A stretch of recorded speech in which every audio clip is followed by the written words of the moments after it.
માળવા સહિતની જિલ્લા પંચાયતો તાલુકા પંચાયતના પ્રચાર અર્થે અમે આવ્યા છે ત્યારે અહીંયા મોટી સંખ્યામાં આજુબાજુના ગામોમાંથી પધારેલા મારા વડીલો, મારી માતા તુલ્ય માતાઓ, મારી બહેનો, મારા ભાઈઓ, યુવાન સાથીઓ, ભૂલકાઓ, મંચસ્થ ઉપસ્થિત તમામ સરપંચશ્રીઓ, આમ આદમી પાર્ટીના છોટાઉદેપુર જિલ્લાના પ્રમુખ શ્રી રાધિકાબેન રાઠવા સહિતના બધા લોકો માટે એકવાર આપણે જોરદાર તાળીઓ પાડી લઈએ.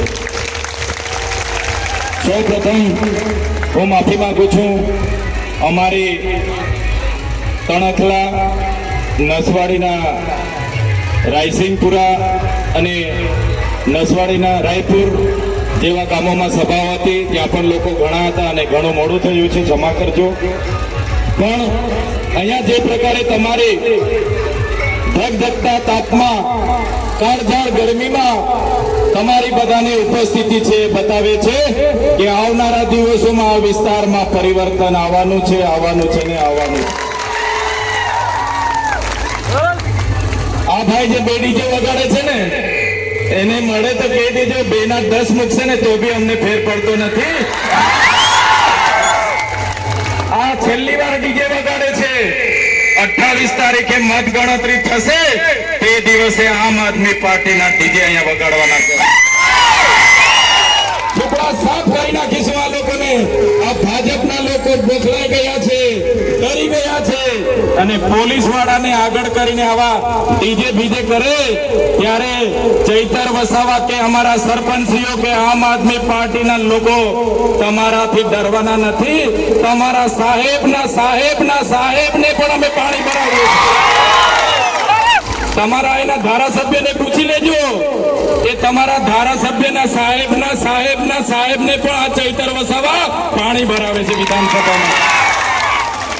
સાથે હું કહેવા માટે આવ્યો છું, આ સરકારના ભાજપના સાંસદોએ, એમના મંત્રીઓ, એમના તંત્રીઓ આ કવાંટમાં આવીને આપણને ખોટું બોલીને ગયા કે તમારો પ્રોજેક્ટ અમે રદ કરાવી દીધો છે. પણ સાથીઓ, હું વિધાનસભામાં બેસું છું. આ વિધાનસભામાં તમારા ધારાસભ્ય, તમારા સાંસદ સભ્ય, તમારા તાલુકાના પ્રમુખ અને જિલ્લાના પ્રમુખના સહમતિથી આ આંબા ડુંગરનો પ્રોજેક્ટ આવ્યો છે અને એમાં આપણા 28 ગામોની જમીનો સંપાદન થવાની છે. ત્યારે તમારા સહકારની જરૂર છે. જો તમે અમને સહકાર આપશો તો આ પ્રોજેક્ટમાં આ મંચ પરથી કહેવા માંગુ છું, 1 પણ ઇંચ જમીન અમે આપવા નહીં દઈશું. છેલ્લા શ્વાસ સુધી અમે લડીશું. અને આ મંચ પરથી ભાજપના એ નેતાઓને, એ પોલીસને, એમના એસપીને, એના કલેક્ટરને, એમના સાંસદને, એમના ગૃહમંત્રીને, એમના મુખ્યમંત્રીને પણ કહેવા માંગુ છું, અમારા આદિવાસીઓ અહીંયા હજારો વર્ષથી વસેલા છે. આ ડુંગરો, આ જંગલો, આ પહાડો, આ ઝાડવાઓ, આ બધું જ અમારા આદિવાસીનું છે. સંવિધાનના આર્ટિકલ અનુસૂચિ 5 અહીંયા લાગુ છે. 1996 અહીંયા લાગુ છે. અહીંયા રૂઢિગત ગ્રામ સભા વગર કોઈ પણ પ્રોજેક્ટ આવી શકે નહીં. છતાં તમે પ્રોજેક્ટ લાવ્યા છો અને અમારા આદિવાસીની 1 પણ ઇંચ જમીન લેવાની કોશિશ કરશો તો ગાંધીનગરમાં આવીને તીર કામઠા, પાલિયા અને ભાલા ચાલશે. કાગળિયાવાડી કરી આપીશું. સાથીઓ, આ ભાજપના લોકો અમારા નાના નાના કાર્યકર્તાઓને, અમારા નેતાઓને, અમારા ઉમેદવારોને ડરાવવાનું કામ કરે છે.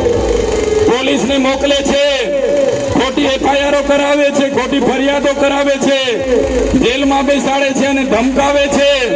પણ એ પોલીસ વાળા પણ કાન ખોલીને સાંભળી લે, એ ભાજપના નેતાઓ પણ કાન ખોલીને સાંભળી લે.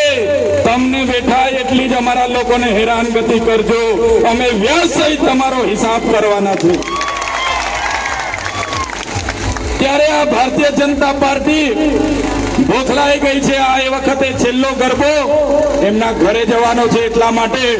ત્યારે પોલીસ વાળાનો ઉપયોગ કરીને અમારા લોકોને ડરાવાય છે.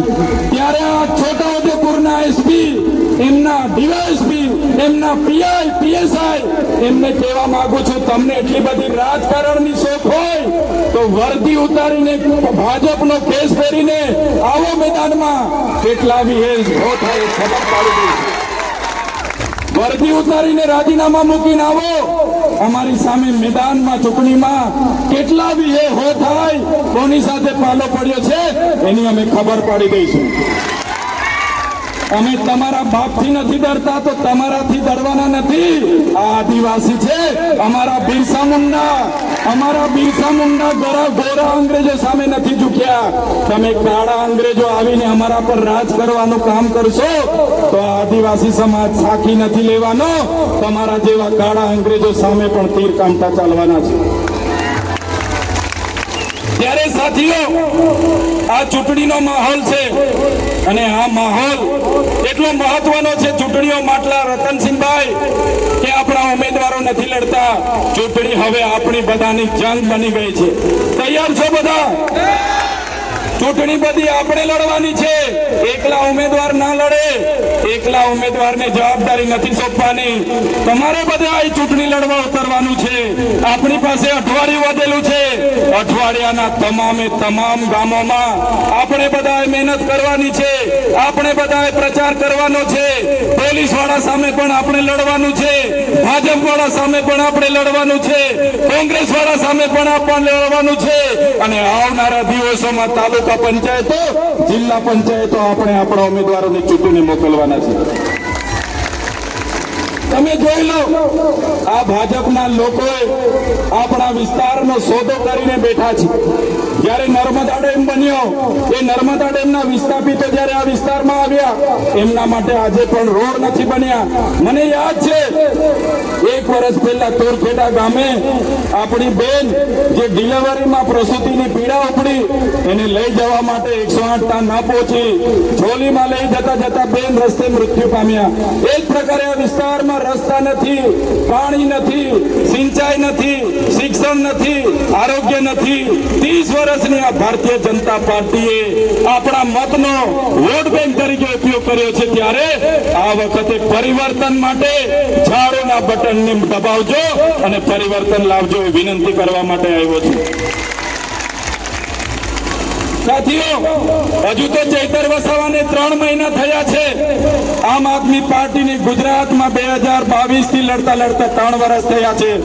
આજે આમ આદમી પાર્ટી ગુજરાતમાં ભાજપ સામે ટક્કર આપી રહી છે. એના લીધે આ ભાજપના લોકો ડરી ગયા છે. તમને હું કહેવા માંગુ છું, જો ચૈતર વસાવા રાજકારણમાં 15 થી 20 વર્ષ ટકી જશે તો આ ભાજપના નેતાઓના અમે સુપડા સાપ અને ગાબા કાઢી નાખવાના છે. બસ તમારા આશીર્વાદની જરૂર છે, તમારા સહકારની જરૂર છે. તમે બસ સહકાર આપજો. આવા ચોર લોકોને જે સમાજનો સોદો કર્યો છે, આપણા જંગલોનો સોદો કર્યો છે, આપણા ગામડાઓનો સોદો કર્યો છે, એ લોકોને આવનારા દિવસોમાં એમને ઘર ભેગા કરવા માટે આપણે બધા આ ચૂંટણીમાં ઉતરવું પડશે. સાથીઓ, આ ચૂંટણી માત્ર ચૈતર વસાવાની આમ આદમી પાર્ટીની કે અમારા ઉમેદવારોની ચૂંટણી નથી. આ ચૂંટણી આપણા અસ્તિત્વની ચૂંટણી છે. આપણી સંસ્કૃતિ પ્રકૃતિ બચાવવાની ચૂંટણી છે. આપણે જળ જંગલ જમીન બચાવવાની ચૂંટણી છે. આપણા ગામડા બચાવવાની ચૂંટણી છે. આપણા બાળકોનું શિક્ષણ, યુવાનો માટેની રોજગારી બચાવવા માટેનું શિક્ષણ છે. એટલે આ ચૂંટણીમાં બધા જ મારા વડીલો, માતા બહેનો, યુવાનોને હું અપીલ કરવા માટે આવ્યો છું. આ ચૂંટણીમાં તન મન ધનથી આમ આદમી પાર્ટીને જીતી લાવો. પહેલા પણ અમે લડ્યા છે, આજે પણ લડી રહ્યા છે. તાલુકા અને જિલ્લા પંચાયતના અમારા લોકો ચૂંટાઈને આવશે તો ડબલ તાકાતથી આ ગુજરાતની સરકાર સામે અમે લડીશું.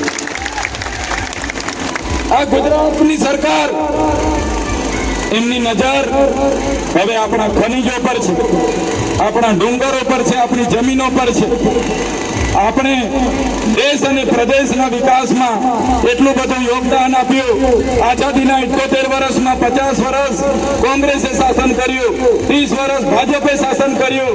પણ આજે પણ આદિવાસી સમાજ શિક્ષણ માટે આંદોલન કરે છે, સિંચાઈના પાણી માટે આંદોલન કરે છે, પીવાના પાણી માટે આંદોલન કરે છે, આરોગ્યની સુવિધા માટે આંદોલન કરે છે, રોડ રસ્તા માટે આંદોલન કરે છે, મનરેગાની યોજના માટે આંદોલન કરે છે.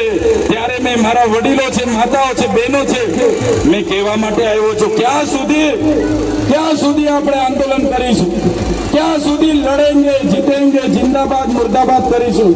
ક્યાં સુધી હાયરે સરકાર હાય કરીશું? ક્યાં સુધી આવેદન નિવેદન કરીશું?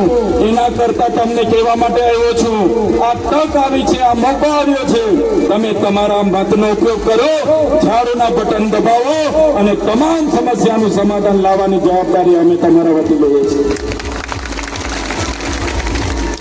સાથીઓ, આજે ચૈતર વસાવા સાથે તમારા જેવા લોકો જોડાયેલા છે, ઈમાનદાર, ગરીબ, આદિવાસી, એસસી, એસટી, ઓબીસી. એનો ડર હવે ભાજપને સતાવી રહ્યો છે. એમના મંત્રીઓ, તંત્રીઓ આ વિસ્તારમાં આવે છે એટલે ચૈતર વસાવા આમ, ચૈતર વસાવા તેમ, આમ આદમી પાર્ટી આમ, આમ આદમી પાર્ટી તેમ. આમ આદમી પાર્ટીના કેજરીવાલજી દિલ્હીમાં હારી ગયા. કેજરીવાલ અને બધા લોકોને જેલમાં નાખી દીધા, ચૈતર વસાવાને જેલમાં નાખી દીધા. હવે આમ આદમી પાર્ટી પૂરી થઈ ગઈ, આમ આદમી પાર્ટી હવે ચાલવાની નથી અને બધું પૂરું થઈ ગયું એવું કહેવા વાળા નેતાઓ, આપણા સાંસદો, મંત્રીઓ બધા કહેતા હતા ને આપણને, ત્યારે આ મંચ પરથી એ ભાજપના નેતાઓને, એમના પોલીસ અધિકારીઓને, એમના મંત્રી તંત્રીને કહેવા માંગુ છું, તુમકો કા લગતા થા નહીં લौटेंगे, तुमको कहा लगता था नहीं लौटेंगे, गलत, जब तक तोड़ेंगे नहीं तब तक छोड़ेंगे नहीं. हमको क्या अंडू पंडू गंडू झंडू समझ के रखा है क्या? ये चैतर वसावा है, चैतर वसावा कभी झुकेगा नहीं, लड़ेगा. बस તમારા સહકારની જરૂર છે. આ લોકો અમને પણ જેલોમાં નાખે છે, ડરાવે છે, ધમકાવે છે, ભાજપમાં આવી જાઓ, ભાજપમાં આવી જાઓ, નહીં તો તમારી કારકિર્દી પૂરી કરી નાખીશું, તમને જેલમાં 5 વર્ષ નાખી દઈશું, 10 વર્ષ નાખી દઈશું. હમણાં 80 દિવસ સુધી મને જેલમાં નાખ્યો. હવે મારા વડીલો બેઠા છે, મારી માતાઓ, બહેનો બેઠી છે, તમે જણાવો મને, ચૈતર વસાવા કોઈને કાચનો ગ્લાસ, 1 કિલોનો ગ્લાસ માથામાં મારે તો માણસ સારો રહે કે પતી જાય? ચૈતર વસાવા 1 કિલો ગ્લાસ કોઈના માથામાં મારે, કાચનો ગ્લાસ માથામાં મારે તો માણસ રહે કે ખેલ ખતમ? ખેલ ખતમ, ટાટા બાય બાય થઈ જાય કે ના થઈ જાય? થઈ જાય. આદિવાસીનું ખૂન છે, 1 કિલોનો ગ્લાસ માથામાં મારો એટલે ટાટા બાય બાય, ખેલ ખતમ. પણ મેં ગ્લાસ નથી માર્યો છતાં મને 1 અઠવાડિયું નહીં, 1 મહિનો નહીં, 80 દિવસ વડોદરાની જેલમાં રાખ્યો. મને ડરાવવાનું કામ કર્યું, ધમકાવવાનું કામ કર્યું, મને ભાજપમાં લઈ જવા માટે ભલભલા આઈપીએસ અધિકારીઓને દબાણ કરાયું. એમના મુખ્યમંત્રી, નાયબ મુખ્યમંત્રી, મંત્રીઓ બધાએ કીધું કે મંત્રી બનાવીશું અને નહીં માનો તો તમારે જેલમાં રહેવું પડશે. ત્યારે પણ આ ચૈતર વસાવાએ ભાજપના મંત્રીઓને કીધું હતું, અમારા ભગવાન બિરસા મુંડા, અમારા આદિવાસી પૂર્વજ, એ પણ અમારા અધિકારો માટે લડતા લડતા જેલમાં શહીદ થઈ ગયા. આ ચૈતર વસાવા પણ આદિવાસીઓ માટે લડતા લડતા શહીદ થઈ જશે, કઈ કરેલું નથી. અમને કોઈ ચિંતા નથી. આ વિસ્તારમાં પણ સમય આવશે. આ ભાજપની સરકારને કહેવા માંગીએ છે, તમારે મિલિટરી મૂકવી હોય તો મિલિટરી મૂકજો, તમારે આર્મી મૂકવી હોય તો આર્મી મૂકજો, પણ જે દિવસે અમારા લોકોની જમીન લેવાની કોશિશ કરશો એ દિવસે આર પારની લડાઈમાં પેલા આગળ સૌથી આગળ આ ચૈતર વસાવા હશે. અમે ડરવા વાળા લોકો નથી. અમારા ઘરમાં તીર કામઠા, પાલિયા, ભાલા એ કઈ અમે શણગાર માટે નથી મૂક્યા. જે દિવસે આંબા ડુંગરના 28 ગામોને અહીંથી ઉઠાડવા માટે પોલીસ અને મિલિટરી આવશે, તે દિવસે તીર કામઠા, પાલિયા અને ભાલા પણ અમે ચલાવીશું. તે દિવસે નેપાળવાડી પણ કરીશું, પાડલિયાવાડી પણ કરીશું. હવે 1 ઇંચ જમીન અમે આપવાના નથી. વિકાસના નામે અમે 1 ઇંચ જમીન આ વિસ્તારમાં આપવાના નથી. ત્યારે હું કહેવા માટે આવ્યો છું, અમે પૂરી તાકાતથી તમારા માટે લડીશું, ભાજપ સામે લડીશું, એમની પોલીસ સામે લડીશું, અમે તમારા માટે સરકાર સામે લડીશું. બસ તમારે સહકાર આપવા માટે આ તાલુકા અને જિલ્લા પંચાયતના ઉમેદવારોને એકવાર તમારે જીતાડી લાવવાના છે. વગર ગુને મને 80 દિવસ સુધી જેલમાં રાખ્યો, મને અંધારી કોટડીમાં રાખ્યો, ડરાવવામાં આવ્યો, ધમકાવવામાં આવ્યો, ત્યારે મારા વડીલોને, મારી માતાઓને, મારા સંતો મહંતોને હું કહેવા માટે આવ્યો છું, તમારા દીકરા સાથે આ ભાજપની સરકારે, એમની પોલીસે જે અન્યાય કર્યો છે એનો બદલો લેવાનો સમય આવી ગયેલો છે. ઝાડુનું બટન દબાવીને એનો બદલો તમારે આ વખતે લેવાનો છે. આજે પણ 9 મહિનાથી 10 મહિના થવા આવશે આ ચૈતર વસાવાને ડેડિયાપાડામાં પ્રવેશ બંધી છે. મને ડેડિયાપાડામાં જવા દેવામાં નથી આવતો. ડેડિયાપાડા જ્યાંના લોકોએ વિધાનસભામાં 1 લાખથી પણ વધારે મત આપીને મને ધારાસભ્ય બનાવ્યો. લોકસભામાં ભાજપને 58,000 મત મળ્યા હતા. આ ચૈતર વસાવાને 1,18,000 મત મળ્યા હતા. 60,000 મારી લીડ હતી. છતાં પણ આજે મને ડેડિયાપાડામાં પ્રવેશ બંધી છે. ત્યાં મારું કાર્યાલય, ત્યાં કાર્યાલય પર બેસીને લોકોના કામ કરું, આ લોકોને ગમતું નથી. આ મારું ગામ છે, મારું ઘર છે, મારો પરિવાર છે. મને 10 મહિનાથી મારા ડેડિયાપાડામાં જવા દેવામાં નથી આવતો.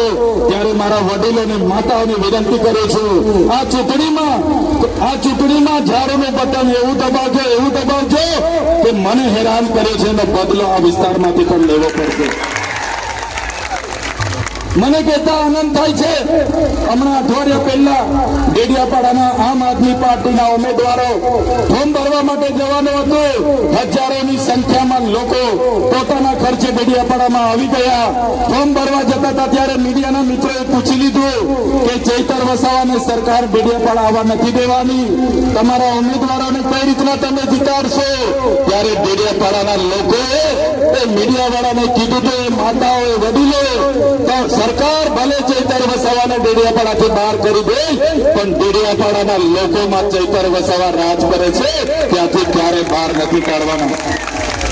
એ વિસ્તારમાં ભાજપના સુપડા સાફ થઈ જવાના છે. ચૈતર વસાવાને પાડી દો એમ કરીને મંત્રીઓ આવે છે, તંત્રીઓ આવે છે, એમના નાયબ મુખ્યમંત્રી આવે છે, એમના મુખ્યમંત્રી આવે છે, એમના વડાપ્રધાન પણ આવી ગયા. પણ એમના વડાપ્રધાનમાં જેટલી ભીડ નથી એટલી ભીડ તમારા ચૈતર વસાવાના કાર્યક્રમમાં, નેત્રંગમાં, હલાકમાં લોકો આવી રહ્યા છે. આ જનતાનો પ્રેમ છે. સરકાર અમને કહે છે મંત્રી બનાવી દે, મંત્રી. અરે મંત્રી બનીશું તો બંગલા થઈ જશે, ગાડી થઈ જશે, પૈસા થઈ જશે. જે પોલીસ અમને હેરાન કરે છે એ પોલીસ સલામ કરતી થઈ જશે. પણ એનાથી વિશેષ અમારી જનતા અમારા માટે જે 2 કલાક રાહ જોઈને બેસે છે, અમારું સ્વાગત કરે, સન્માન કરે, જે જનતાનો પ્રેમ ચૈતર વસાવા સાથે છે, જે આશીર્વાદ ચૈતર વસાવા સાથે છે, એ તમારા પૈસા, તમારા બંગલા કરતા પણ ચૈતર વસાવા માટે વધારે છે. એટલા માટે વધારે વાત નથી કરતો, પણ આ ભાજપના લોકોને સબક હવે તમારે શીખવાડવું પડશે. શીખો છો કે નહીં? તૈયાર છો ને? આ ડીજે વાળાને એવી સબક શીખવજો ચૂંટણીમાં કે બીજી વાર ડીજે નું નામ સાંભળતા ઘરમાં ઘૂસી જાય. અને આ છેલ્લું ડીજે નું છે. 28 તારીખે મત ગણતરીમાં આપણા ડીજે બધા વગાડીશું આપણે. તૈયાર છો ને બધા? આ ભાઈ 2 ડીજે લાવીને આપણી સામે વગાડે છે ને એમ હશે કે ચૈતર વસાવા, એમના કાર્યકરો, એમના માણસો ડરી જશે. આ ડરવા વાળા લોકો નથી, આ લડવા વાળા લોકો છે. તમારે 10 ડીજે મૂકવા હોય તો મૂકી દો. આ ચૈતર વસાવા લડવા વાળા છે. તમારી 2,000 પોલીસ સામે આ ચૈતર વસાવા લડ્યા છે. વિધાનસભામાં ઘેરાવા અમે કર્યા છે, બિરસા મુંડાના ઘેરાવા અમે કર્યા છે, પોસ્ટ મેટ્રિક શિષ્યવૃત્તિ માટે લડ્યા છે અને આપણા વિદ્યાર્થીઓને ન્યાય આપ્યો છે. મનરેગામાં તમારા મંત્રી બચુભાઈ ખાબડે કરોડો રૂપિયાના કૌભાંડ કરીને અમારા બાળકોના, અમારા રોજગારીના પૈસા ખાઈ ગયા. એની સામે ચૈતર વસાવા લડ્યા છે. અમારા આદિવાસીઓની જંગલ જમીન આ સરકાર નથી આપતા, એના માટે ચૈતર વસાવા લડે છે. નર્મદાનું પાણી આ વિસ્તારને મળે એના માટે ચૈતર વસાવા લડે છે. અને આવા નાના લોકો સાથે આપણા લોકોની પોલીસ આગળ કરી અને પોલીસ પોતાને એ બતાવતી હોય અમે એનાથી ડરવાના નથી, એનાથી ડબલ તાકાતે આપણે લડવાનું છે. એ વિનંતી કરવા માટે હું તમારી વચ્ચે આવ્યો છું. ચૂંટણી છે. આ સરકારમાં બેસેલા લોકોએ કરોડો રૂપિયાના ભ્રષ્ટાચાર કર્યા છે, રોડ ખાઈ ગયા છે, નાવા ખાઈ ગયા છે, ભલભલો ભ્રષ્ટાચાર કર્યા છે. મનરેગામાં એટલે ચૂંટણીમાં પૈસા આપવા આવશે, 500 આપશે, 1000 આપશે, 5000 આપશે, ત્યારે મારે બધા જ આગેવાનોને વિનંતી છે, આપણા ગામમાં જઈને બધાને સમજાવજો, 500 આપે તો 1000 માંગી લેજો, પણ આપણો મત આપણા ઝાડોને આપીને આપણી અસ્મિતા બચાવવાનું કામ આપણે કરવાનું છે. ત્યારે વધારે વિશેષ વાત નથી કરતો, ખૂબ લાંબો સમય થયો છે, છતાં તમે બધા અમારે રાહ જોઈને ઉભા હતા, અમારું સ્વાગત કર્યું, સન્માન કર્યું, અને અમને જે સાંભળ્યા છો એ બદલ પણ તમારો આભાર માનું છું. અને આવા ભાજપના જે લોકો એવું સમજે છે પોતાને એ સમજતા હોય 30 માર્ખા, એવા લોકોને પણ આપણે કહી દેવાનું છે કે અમે તમારા જેવા 30 માર્ખાથી ડરતા નથી. તમારા નાયબ મુખ્યમંત્રીને પૂછી લેજો, તમારા વડાપ્રધાનને પૂછી લેજો આ ચૈતર વસાવા કોનું નામ છે, પછી આ ચૈતર વસાવાની સભા સામે આવા ડીજે બીજે લઈને આવજો. તમારા સાહેબો અમારી સામે પાણી ભરવા ડેડિયાપાડા આટા મારે છે, તો પણ અમે એમને દાદ નથી આપતા. તમારા વડાપ્રધાન, મુખ્યમંત્રી, નાયબ મુખ્યમંત્રી ડેડિયાપાડા આટા મારે છે, અને એમના એક પ્રોગ્રામમાં ચૈતર વસાવાથી ભાષણ ચાલુ થાય છે. તમારા હર સંઘવીને પૂછી લેજો, એક સભામાં ચૈતર વસાવાથી ભાષણ ચાલુ થાય છે. આ તાકાત એ આદિવાસી સમાજની છે, આ તાકાત અમારા વડીલોના આશીર્વાદની છે, અમારા માતાઓના આશીર્વાદની છે. ત્યારે છેલ્લી વિનંતી કરું છું, આપણા ઉમેદવારો એકલા ના પડી જાય, તમારા સહકારની જરૂર છે. બધા સહકાર આપજો, એક મત ભેગો કરીને આજુબાજુના ગામડાઓમાં, કવાંટ તાલુકામાં, નસવાડી તાલુકામાં પણ તમે બધા મહેનત કરીને એમને જંગી બહુમતીથી જીતાડજો. એ વિનંતી સાથે ફરી એકવાર ખાતરી આપું છું, આંબા ડુંગરના જે આપણા 28 ગામોને આ લોકોએ હમણાં પણ 1 એપ્રિલે નવું બજેટ બહાર પાડ્યું છે, 31મી ડિસેમ્બર 2025 પણ બજેટ બહાર પાડ્યું છે, અને આ લોકોએ ફરી આ જમીન સંપાદન કરવા માટેની તજવીજ હાથ ધરી છે. ત્યારે અમે આમ આદમી પાર્ટી વતી ખાતરી આપીએ છીએ, તમારા માટે જ્યારે પણ જરૂર પડશે ચૈતર વસાવા અને આમ આદમી પાર્ટી આગલી હરોળમાં ઉભા રહેશે, આગલી લડતમાં હશે. સડક પર ઉતરવાનું થશે તો સડક પર ઉતરીશું, વિધાનસભાના ઘેરાવા કરવાના થશે તો વિધાનસભાના ઘેરાવા કરીશું, મિલિટરી સામે પહેલો દંડો ખાવો પડશે તો પહેલો દંડો ખાઈશું, પોલીસની પહેલી ગોળી ખાવી પડશે તો પહેલી ગોળી ખાઈશું, પણ તમને ન્યાય અપાવવાનું કામ એ ચૈતર વસાવા અને આમ આદમી પાર્ટી કરશે. બસ આટલી ચૂંટણીમાં તમારી સહકારની અપેક્ષા છે, સહકાર અમને બધા આપજો, એ જ વિનંતી સાથે આપશો. ઉપસ્થિત થયા, મોટી સંખ્યામાં ઉપસ્થિત થયા એ બદલ વડીલો, યુવાનો, સંતો, મહંતો, માતાઓ, બહેનો, ભૂલકાઓ, મીડિયાના મિત્રો, તમામ લોકોનો હું ખૂબ ખૂબ આભાર માનું છું. ધન્યવાદ. જય આદિવાસી, જય જોહાર. ખૂબ સરસ ચૈતરભાઈ વસાવા સાહેબ